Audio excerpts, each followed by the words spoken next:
各位朋友，大家好，我是阿文哥。今日是虎年的年三十哈，就那个前后一日啊，去年尾新年头，阿文祝福大家兔年行大运啊。今日我来介绍一个东西哈，就是 iPhone 的13。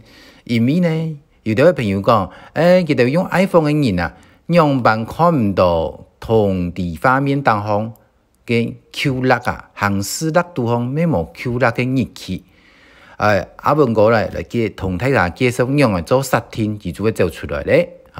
首先呢，來啲主畫面來進到13。設定。點完以後呢，來進行事曆一個選項。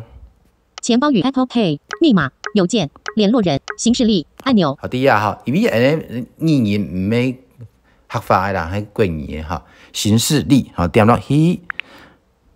允許行事曆取用。落以後來前一個按到其他立法、其他立法時區覆蓋、其他立法關閉按鈕。你啊本來係關體嘅點落去以後，來前農曆、農曆。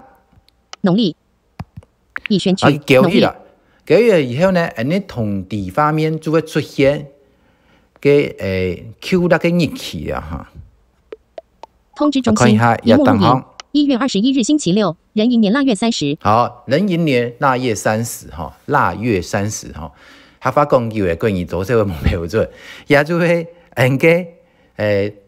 用iPhone 呈現QLED嘅方式介紹本太七家按住說什麼日